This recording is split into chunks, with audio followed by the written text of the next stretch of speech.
The greatest gift you can give somebody is your time.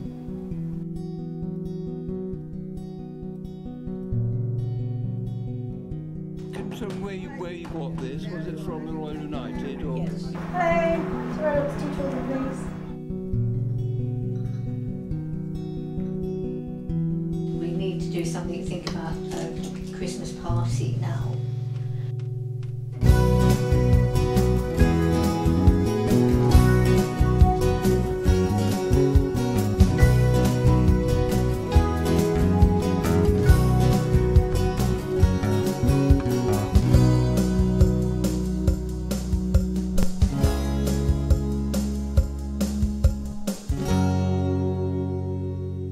I don't think you can recognise and thank volunteers enough for what they do.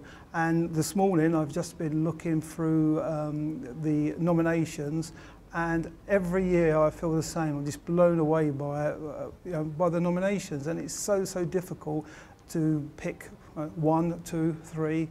We have over 2,000 organisations who are charities or not-for-profit organisations, which makes us very lucky. There's so much diversity and opportunities for people to volunteer.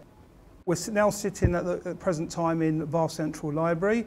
If we go, I don't know, half a mile down the road, we've got the Holborn, which is over 200 volunteering opportunities working there. There's also outside the Bath Abbey, twice a day we have the Mayor's Guides who take people around the beautiful city of Bath, all volunteers.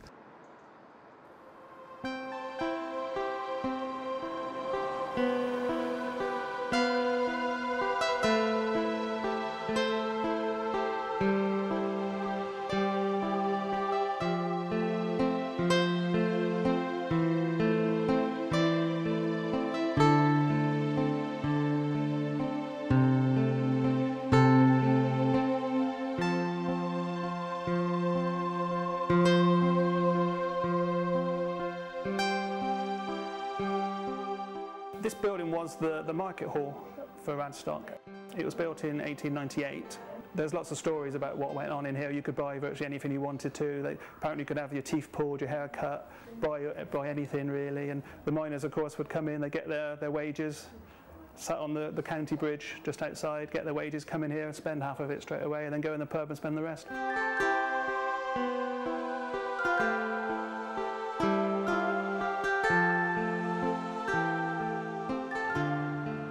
The Museum Society was looking for a home for the museum. They looked at various sites in the area, and they were very fortunate to get support of the local council to be able to take on this building. It's not a mining museum, although that is a big feature of it.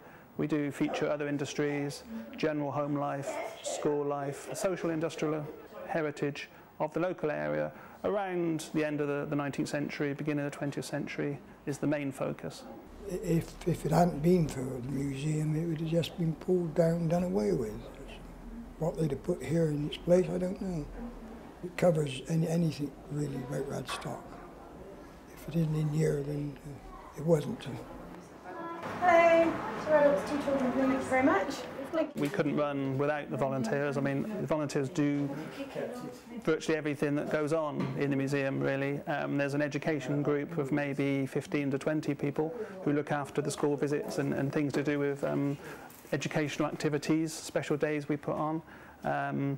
Another group who does the cataloguing and looking after the collection. Another group that puts together our local history journal. The day-to-day running, we always have volunteers operating the front desk, the shop, the tea room, and stewards showing people around and advising them. We've got one lady that comes in once a year in January, and she polishes all the brasses for us. Comes in once a year.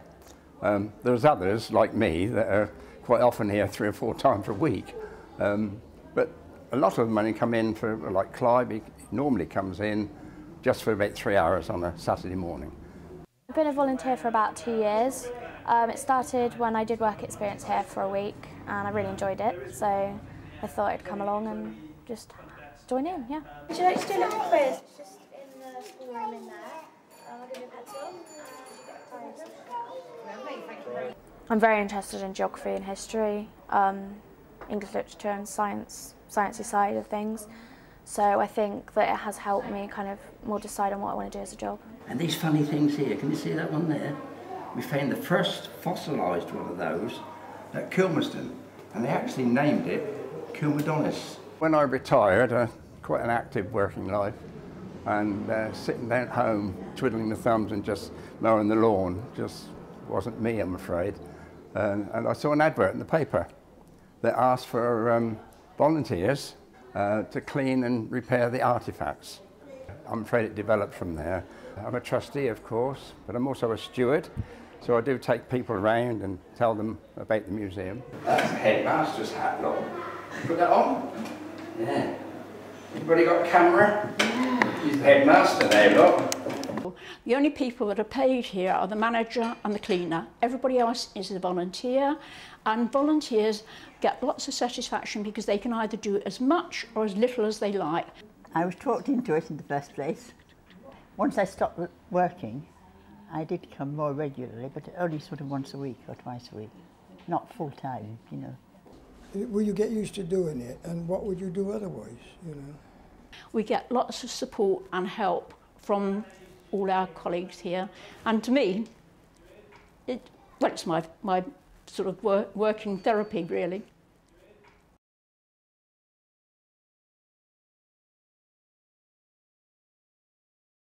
I always say people can come and get as involved as much or as little as they want. We're sort of welcome, and we welcome anybody really with skills, or anybody who wants to come along and help. We're yes, please.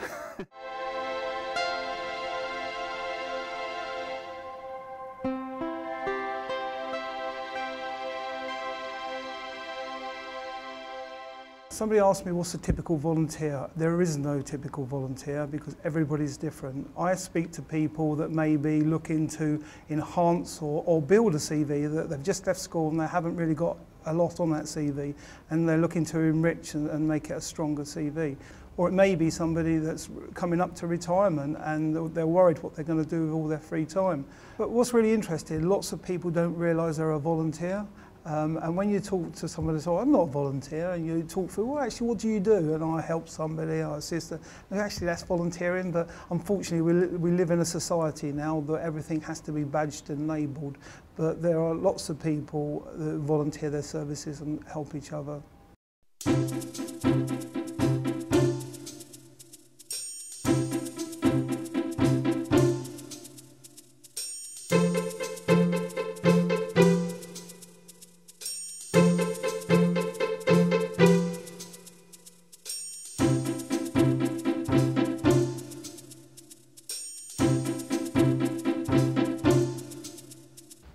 This was the first project that I got involved with. They had the garages removed on this side and some of them down there to give us sort of more parking space. And we had this sort of landscapes, and they've actually got daffodils on in the spring. We've been doing our own little bits to sort of make this more attractive. We've been taking over various flower beds. They look a bit sort of drastic at the moment, but when it was in bloom, they did look quite attractive.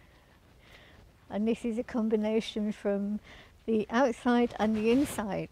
We're using Nola's garden as well as this space. But if it looks as though it's cared for, then people aren't going to use it as a rubbish dump, hopefully. Hopefully. Morning, Heather. He's probably aching.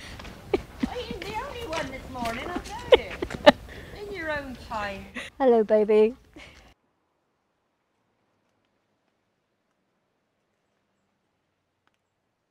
This is Foxhill Point. This is our community room.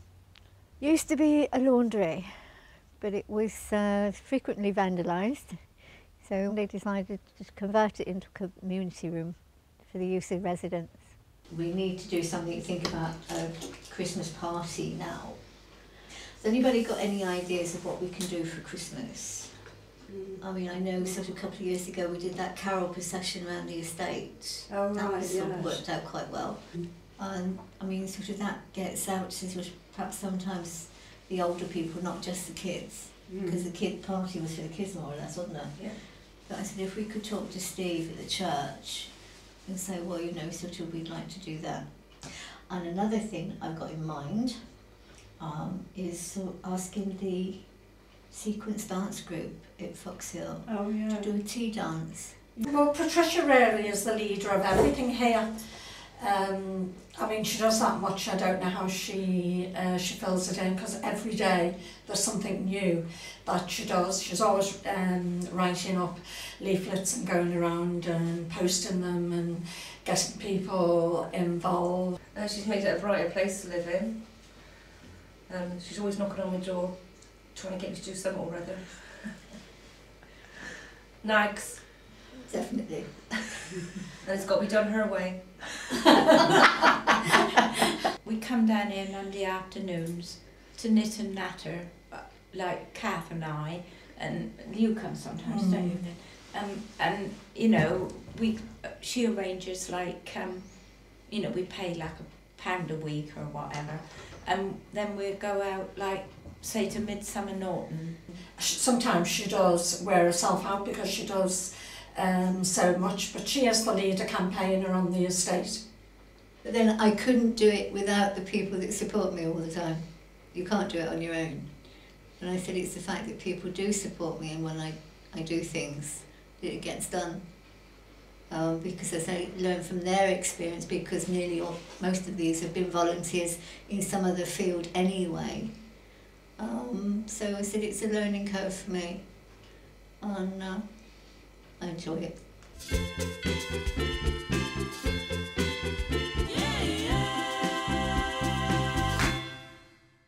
Sometimes you have to make the time to volunteer, or sometimes it's actually worth making that time because there's something, I'm thinking you for personally what your personal gain out of this. For example, if you've been in a job for a long time and you're coming up to retirement age and you're not sure what you want to do, it's a real good, safe way to try various things to see, to surprise yourself. You know, you may find things that perhaps you wouldn't have ever thought that you'd be volunteering and supporting and working in a particular area.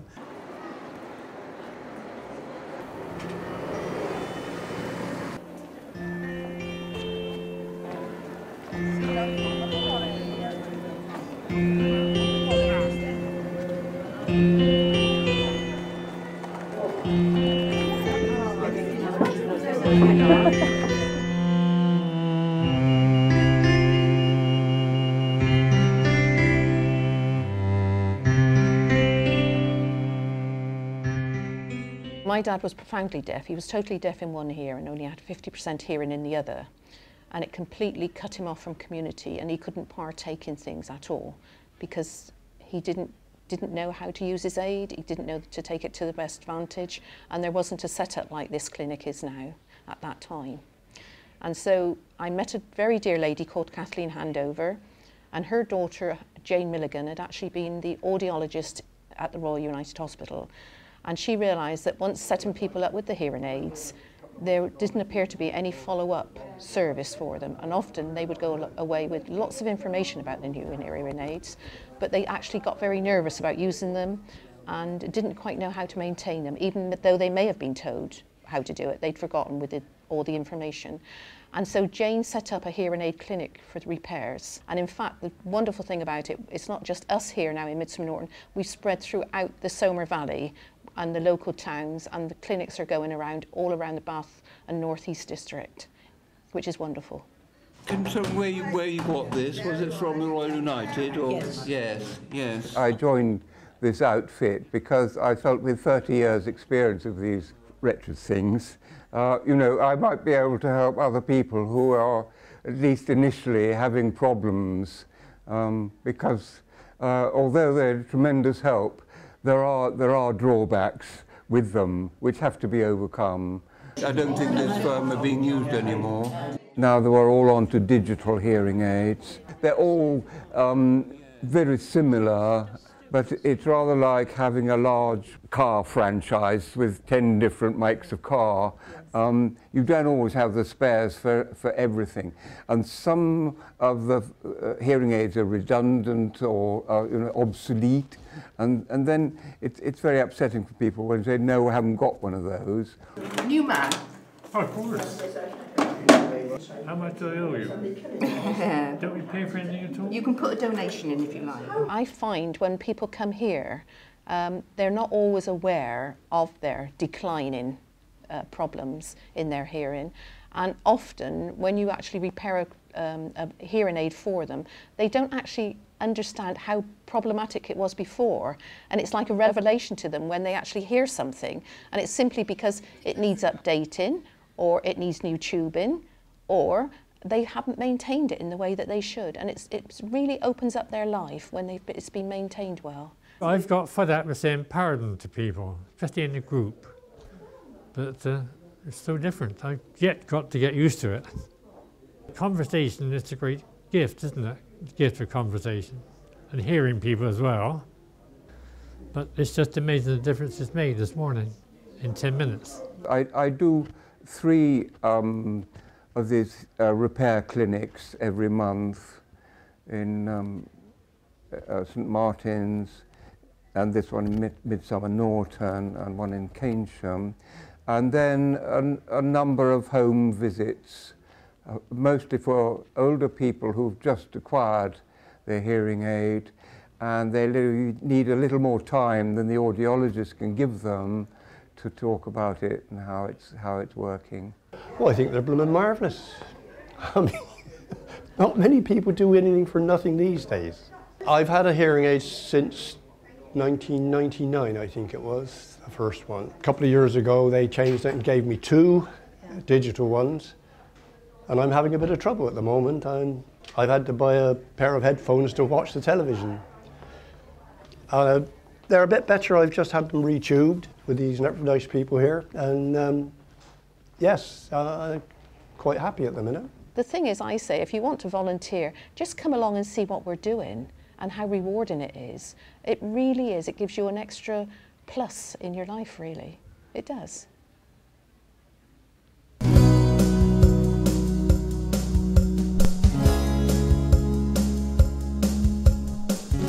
Volunteer Centre, we're very fortunate. We've got volunteer advisors who are very experienced in their field, and they can spend time with you if you want to volunteer and not sure what you want to do. They can talk through all the opportunities and try and understand really what is your interest, what you're able to give, and actually trying to find that perfect volunteering opportunity for you.